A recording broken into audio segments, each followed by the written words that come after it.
তিনটে আমলকে আঁকড়ে ধরুন। জীবনে যা চাইবেন, যখন চাইবেন, যেভাবে চাইবেন সেভাবেই হবে ইনশাআল্লাহ। আজকের এই ভিডিওতে আমরা গুরুত্বপূর্ণ তিনটে আমলের বিষয়ে আলোচনা করব। যে তিনটে আমলের বিষয়ে আলোচনা করব সেই তিনটে আমল অত্যন্ত গুরুত্বপূর্ণ আমল। আশা করি ইনশাআল্লাহ ইতিপূর্বে আপনারা কোনো ভিডিওতে শোনেননি। আমরা যারা সত্যি চাই যে আমাদের দোয়া কবুল হোক, দোয়া কবুল হচ্ছে না বলে দিনকে দিন কান্না করছি, কষ্ট পাচ্ছি, অস্থির হয়ে যাচ্ছি, হতাশ হয়ে যাচ্ছি, তাদের জন্য বলবো এই তিনটে আমল আপনারা আঁকড়ে ধরুন। জীবনে আর কোনো দিকে তাকাতে হবে না আপনাকে। যদি আপনি এই তিনটে আমলকে আঁকড়ে ধরেন তাহলে আপনার দুনিয়াও জান্নাত হয়ে যাবে এবং মৃত্যুর পরেও আপনি জান্নাত পেয়ে যাবেন। মানে দুনিয়াটা আপনার সুখময় হয়ে যাবে, আপনার সমস্ত প্রয়োজন পূরণ হবে এবং আখেরাতেও আপনি জান্নাত পাবেন। প্রিয় দিনী ভাই এবং বোনেরা, তো চলুন সেই তিনটে আমলের বিষয়ে আজকের এই ভিডিওতে আলোচনা করা যাক। প্রথমে আমরা তিনটে আমল এক এক করে বলবো, তারপরে বলবো যে এই তিনটে আমল একত্রিতভাবে করলে কিভাবে আপনি ফলাফল পাবেন। এবং আপনাদের কাছে অনুরোধ রাখবো যে আপনারা ভিডিওটি শেষ পর্যন্ত মনোযোগ দিয়ে শুনবেন। প্রথমের দিকে মনে হবে যে আমলগুলো আপনারা জানেন, কিন্তু তিনটে আমল কিভাবে একত্রিতভাবে করবেন সেটা আপনারা বুঝতে পারবেন না যদিও আপনারা প্রত্যেকটা আমল সম্পর্কে আগে থেকে জানেন। আর একত্রিতভাবে করলে তবে ইনশাল্লাহ আশানুরূপ ফল পাওয়া যাবে। এক নম্বরে যে আমলের কথা বলবো সেটা হচ্ছে টাইম মতো ফজরের সালাত আদায় করা এবং সূর্য ওঠা পর্যন্ত না ঘুমানো। দুই নম্বরে যে আমলের বিষয় বলবো সেটা হচ্ছে নিয়মিতভাবে তাহাজ্জুদের সালাত আদায় করা শেষ রাত্রে। আর তিন নম্বরে যে আমলের বিষয় বলবো সেটা হচ্ছে নিয়মিতভাবে ইস্তেগফার পাঠ করা। এখন আপনারা বলবেন যে আপনারা এই তিনটে আমলের বিষয়ে জানেন। হ্যাঁ জানেন, আমি এর আগে এই তিনটে আমলের বিষয়ে আলোচনা করেছি, কিন্তু আজকের এই ভিডিওতে এই তিনটে আমল কিভাবে একত্রিতভাবে করবেন সেটাই আলোচনা করব। আপনারা অনেকেই এই তিনটে আমল একটা একটা করে করেন অথবা দুটো করেন, কিন্তু তিনটে কখনোই একত্রিতভাবে করেননি। আর যার কারণেই আশা অনুরূপ ফল পান না বা আপনাদের মনের আশা বা দোয়া সেগুলো কবুল হয় না। আপনারা তাহাজ্জুদের সময় উঠে ঠিকই দোয়া করছেন অথবা ইস্তেগফার করছেন, কিন্তু ফজরের সালাত ঠিকঠাক মতো আদায় করছেন না। আপনি যদি ফজরের সালাতে নিয়মিত না হতে পারেন, অর্থাৎ প্রতিদিন টাইম মতো যদি ফজরের সালাত আদায় করতে না পারেন, তবে আপনি যতই তাহাজ্জুদের সালাত আদায় করুন না কেন, যতই ইস্তেগফার করুন না কেন, আপনি কিন্তু সেই রকম ফলাফল পাবেন না। হয়তো কারো কারো ক্ষেত্রে দোয়া কবুল হয়ে যেতে পারে, কিন্তু বেশিরভাগ ক্ষেত্রেই দোয়া কবুল হবে না বা আপনার যেটা চাহিদা সেটা পূরণ হবে না। পাঁচ ওয়াক্ত সালাতের মধ্যে সবচাইতে গুরুত্বপূর্ণ সালাত হলো ফজরের সালাত এবং এশার সালাত। আর এইখানে আমাদের সমস্যাটা শুরু হয়। আপনি যদি এশার সালাত ঠিক টাইম মতো আদায় করতে না পারেন তাহলে কিন্তু ফজরটাও ঠিক মতো আদায় হবে না। এশার সালাত ঠিক টাইম মতো আদায় করে ঘুমিয়ে পড়লে তবেই কিন্তু ফজরের সময় আপনার ঠিক টাইম মতো ঘুম ভাঙবে। আর যদি আপনি এশার সালাতে লেট করেন, মানে রাত্রি 12টা 12:30টার দিকে এশার সালাত আদায় করেন, তাহলে ফজরের সালাত টাইম মতো আদায় করতে পারবেন না। এটা খুবই স্বাভাবিক। তাই আপনাকে যদি ফজরের সালাত টাইম মতো আদায় করতে হয় তাহলে এশার সালাতটাও টাইম মতো আদায় করতে হবে। হাদিসের মধ্যে স্পষ্টভাবে বলা হয়েছে এশার সালাতের পরে দুনিয়াবি কোনো কথাবার্তা বলা যাবে না, বিশেষ গুরুত্বপূর্ণ কথা ছাড়া। মানে কোনো ব্যক্তি যদি ইলম চর্চা করে, দিন চর্চা করে, তবেই কিন্তু তার জন্য একটু ছাড় দেওয়া হয়েছে। তারপরেও সেটা কিন্তু উত্তম নয়। মানে এক কথায় একজন ব্যক্তির ফরজ তরফ করে দুনিয়াবি কোনো কাজ করা এটা উত্তম নয়।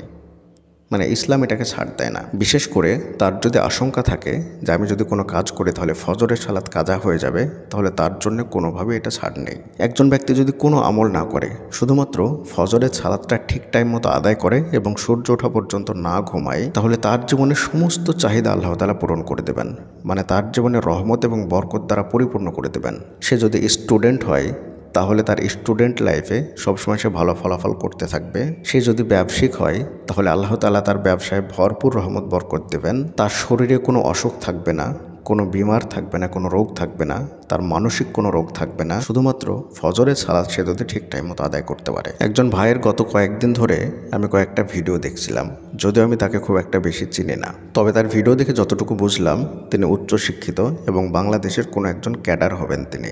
তো সে ভাই বলছিলেন যে তার জীবনের সফলতার পিছনে প্রধান একটা কারণ হলো তিনি ফজরের টাইমে ঠিক টাইম মতো ওঠেন এবং তিনি বেশিরভাগ ভিডিওতেই ফজরের সালাতের অনেক বেশি গুরুত্ব দেন এবং ফজরের সালাতের বিষয়ে কথা বলেন। চিন্তা করেন একজন উচ্চশিক্ষিত বর্তমান সময়ে যিনি একজন সরকারি ভালো পদে চাকরি করেন সেই ব্যক্তি কিনা ফজরের সালাতের গুরুত্ব বুঝেছেন এবং মাশাআল্লাহ তিনি পরিপূর্ণ ইসলামকে মেনে চলার চেষ্টা করেন। শুধু ইসলাম নয়, বরং বেধর্মী যারা আছে তারাও এই সকালের গুরুত্ব এবং রহমতের কথা বুঝতে পেরেছে। যার কারণে খ্রিস্টান একজন লেখক তিনি মিরাক্কেল মর্নিং বলে একটা বই লিখেছেন। সেই বইয়ের ভিতরে সকালের যে গুরুত্ব বা সকাল যে একটা মিরাক্কেল সময় সেটা তিনি উল্লেখ করেছেন। মানে সকালটাকে তিনি জাদুময় সকাল বলে উল্লেখ করেছেন। এই সকালের যে কি জাদু তারাই বুঝবে যারা সকালে ওঠে, বিশেষ করে যারা নিয়মিত ফজরের সালাত জামাতের সহিত এবং সময় মতো আদায় করে তারাই বুঝবে এই বিষয়টা। মাত্র এক সপ্তাহ যদি আপনি ফজরের সালাত ঠিক টাইম মতো জামাতের সহিত আদায় করেন তাহলে আপনার জীবনে যে অলৌকিক বিষয়গুলো ঘটবে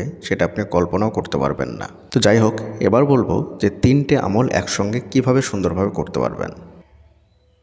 প্রথমে যে আমলটা দিয়ে আমরা দিনটা শুরু করব সেটা হচ্ছে তাহাজ্জুদের সালাত। তাহাজ্জুদের সালাত আপনাকে ঠিক টাইম মতো উঠতে হবে। এখানে উল্লেখ্য বিষয় যে তাহাজ্জুদের সালাতের সময় আপনি ঠিক টাইম মতো কীভাবে উঠবেন বা কোন টাইমটা তাহাজ্জুদের জন্য সঠিক সময়। আমরা অনেকেই জিনিসটা বুঝতে পারি না। অনেকেই বলেন যে আমি অনেক রাত্রি পর্যন্ত জেগে পড়াশোনা করি বা কাজ করি বা অনেক সমস্যা থাকে যার কারণে আমি তাহাজ্জুদের সালাত পড়ে ঘুমিয়ে যাব, এটা কি হবে? আবার অনেকের ক্ষেত্রেই অনেক সমস্যা থাকে যার কারণে বলে যে এশার সালাতের পরে তাহাজ্জুদ পড়ে আমি শেষ রাত্রে ঘুমিয়ে যাব, এটা কি হবে? দেখুন, হবে কি হবে না সে প্রশ্নের উত্তরে আমি যাচ্ছি না। তবে তাহাজ্জুদের সালাত মানে হচ্ছে ঘুম থেকে জেগে উঠে যে সালাত আদায় করা হয়। তারপরে যেটা করতে হবে সেটা রসুল সাল্লাল্লাহু আলাইহি ওয়াসাল্লাম যেভাবে করতেন সেটা আপনাদেরকে আমি বলছি। রসুল সাল্লাল্লাহু আলাইহি ওয়াসাল্লাম শেষ রাত্রে তাহাজ্জুদের সালাত আদায় করতেন। তারপরে যখন ফজরের আজান দিত তারপরে তিনি ফজরের আজান এবং একামতের যে মধ্যবর্তী একটা দীর্ঘ সময় থাকে সেই সময়ের মধ্যে তিনি একটু আরাম করে নিতেন। বলতে গেলে তিনি একটু ঘুমিয়ে নিতেন।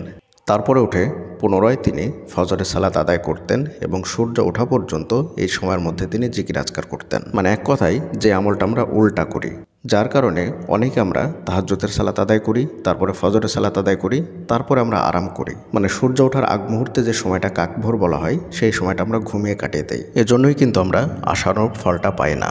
সঠিক ফলাফল পাওয়ার ক্ষেত্রে কিন্তু এটা একটা বড় বাধা হয়ে যায়। যে আরামটা রসুল সাল্লাল্লাহু আলাইহি ওয়াসাল্লাম ফজর এবং তাহাজ্জুদের মধ্যবর্তী সময় করতেন সেটা আমরা কিন্তু ফজরের পরে করি। তো আপনার জন্য আমি একই কথা বলবো, যদি আপনার শরীর ক্লান্ত হয়ে যায় তাহলে তাহাজ্জুদের সালাত আদায় করে একটু সময় বিরতি দিয়ে তারপর আপনি ফজরের সালাতটা আদায় করে নেবেন।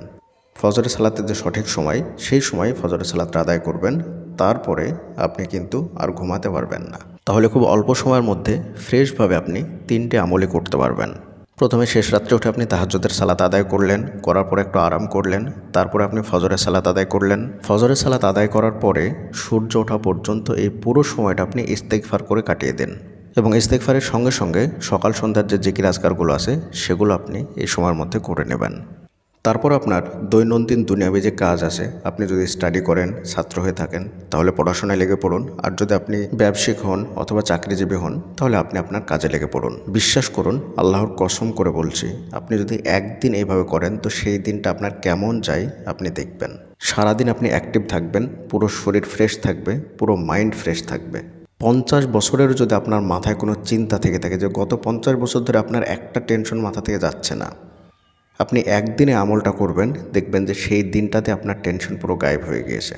এবং অনেকে বলেন না যে রাত্রিবেলায় আপনার ঘুম আসতে চায় না, আপনি একদিনে আমলটা করবেন, দেখবেন যে রাত্রিবেলায় 9টার আগে আপনার এমনিতেই ঘুম চলে আসবে। আর যখন 9টার আগে আপনার ঘুম চলে আসবে তখন অটোমেটিক দেখবেন যে আপনার 3টে সাড়ে 3টার দিকে আবারও ঘুম ভেঙে যাচ্ছে।